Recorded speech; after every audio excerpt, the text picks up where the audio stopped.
Welcome, my name's Andrea with LivingTree.creative. Today we're going to work on a big scale piece so that we can get all the energy that might be stuck in this area, kind of get that out onto the page and let that go. Because sometimes when we work small, we can get a little bit stuck in our wrists and our hands, and it kind of constricts the energy of our soul. So when we work big like this, we're able to get it out, to use our physical bodies, and to let those emotions release onto the page and see what's there. It's pretty magical. So if you don't have anything large like this to work with, no problem. Feel free to check out the thrift stores for any old pieces of art that you can paint over top of.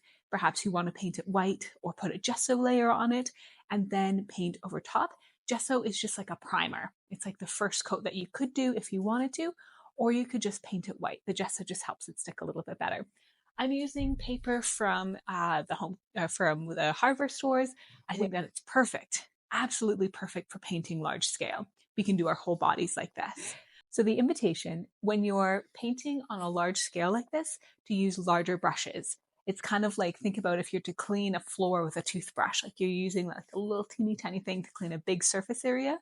So too with this, if we're using a bigger space, you might want to use a bigger brush. You don't have to, just a suggestion, just a recommendation. Start big and then go small. Again, all just rules of thumb. They are not any cut and dry, hard rules. So feel free to follow what feels best for you. And also what we're going to do today is we're going to move the body, and so emotions might come up, and just know that that's okay. We're using tempera paint today, just a really easy thing to get started with. And here are the 2-inch brushes. So now the invitation is to grab your brush, take a minute and breathe. Feel into your body and see what kind of things are showing up. When you're ready, choose a color and begin painting.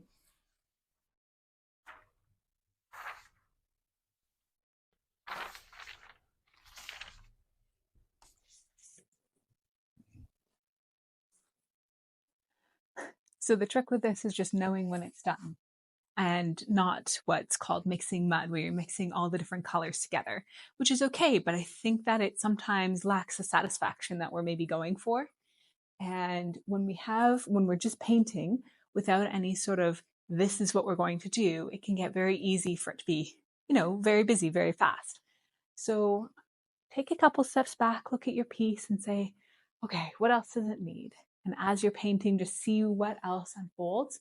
Again, we're going for what feels satisfying, what feels like, oh, I'm getting this out there, what feels true, what feels authentic. So it's always better just to get something on the page, just start painting, get it out there, have some fun, and feel whatever kind of emotions come up, because oftentimes emotions can be stored in the body, and as we're painting and moving our physical bodies, that it can come out or bubble up in this way. Know that the page can hold you. The page can hold all of the emotions. And so feel free to just get it all out there. Frustration, sadness, anxiety, joy, contentment, gratitude, elation, all is welcome, and all can be held by your page. So again, we're making process art, not product art. So this is meant to just be a mess, be crazy, be wild, be whatever it needs to be, and then it's done. And the purpose of it being feeling this joy, feeling this contentment, being able to let go or release any sort of stuck or trapped emotions. And you can always tell that if you're on the right track by how you're feeling. If you're in the process and you're feeling the emotions and they're bubbling up, and then you just are able to actually transmute it out through the brush strokes, through moving towards what feels true and authentic. Just kind of like if you're walking on the street and you smell something delicious and you want to move towards that.